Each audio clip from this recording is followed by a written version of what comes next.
everyone, welcome back. And oh my gosh, what I just recorded, or thought I recorded, is typical of the last couple of weeks I've had. And that's why I'm going to tell you a little bit of what this episode was going to be about. And then I'm going to have it up Thursday morning at 5 a.m. because life gets in the way. I had it all recorded and ready to go, looked over to get my stuff and start editing and do some things.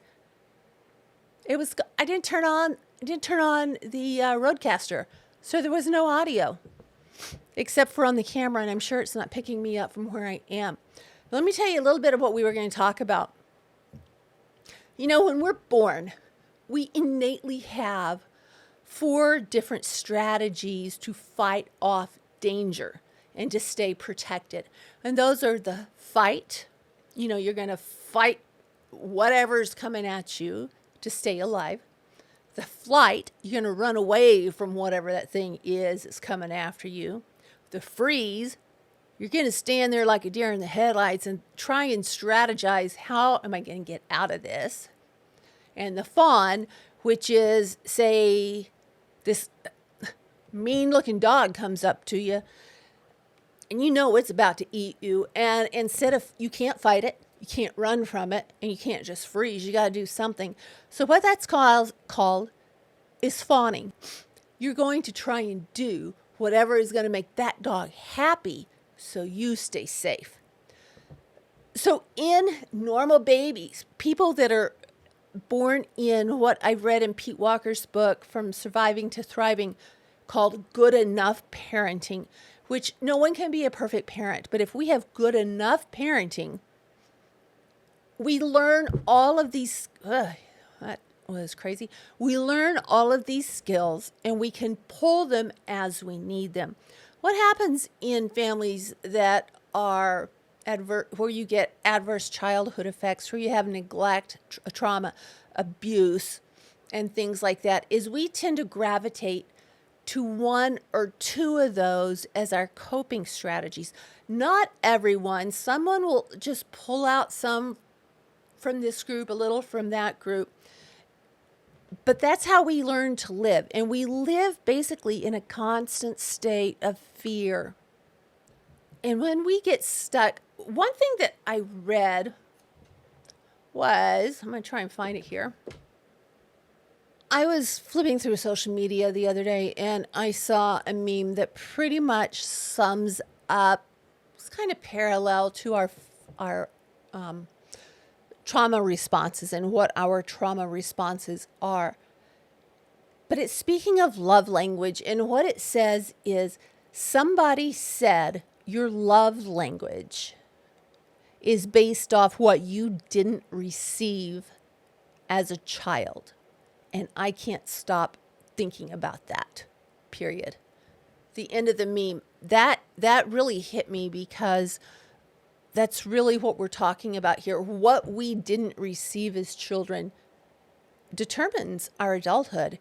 And it's not until we really take a look at that and understand what the heck is going on that we're able to say, oh my gosh, this is affecting me.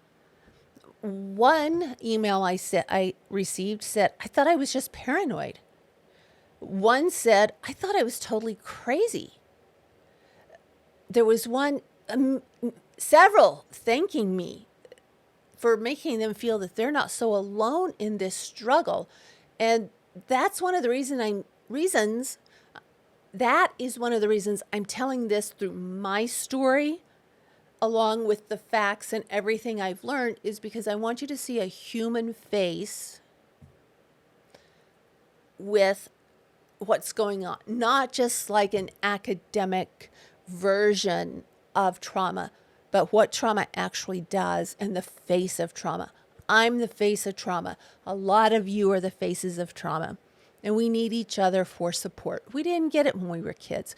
And if we can understand a little bit of what happened and how it affected our responses and the way we view the world, we can change. a little bit for every little bit that we understand. So that's what it was, the 4 F's and our trauma responses. Like I said, flight, fight, freeze, and fawn. Now, when we gravitate towards one of those,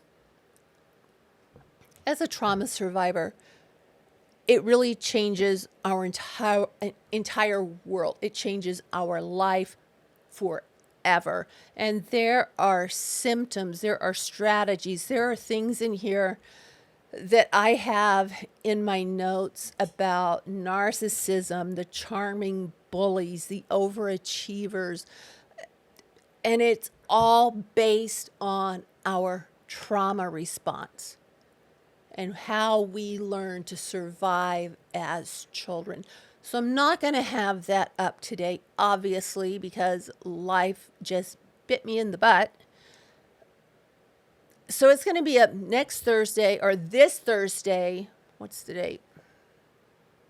No, it's going to be up Wednesday. I forgot. I thought today was Tuesday. It's going to be up. I'm recording on Monday. Sorry. It's going to be up Wednesday, June the 29th at 5 a.m. And that will give me the time that I haven't had this week because of everything that's gone on to be able to get this together, get positioned in a better whatever, so I can bring you the information that I want to share with you. So thanks for hanging in there. Please share this with someone that you know that may find this beneficial to them. And with that, I guess I'll say I will see you Wednesday morning, 5 a.m. And that is Wednesday, June 29th, 5 a.m. Forget about the Thursday. I don't know what I was thinking. Then we'll get back on our normal schedule. Okay, guys, talk soon. Bye.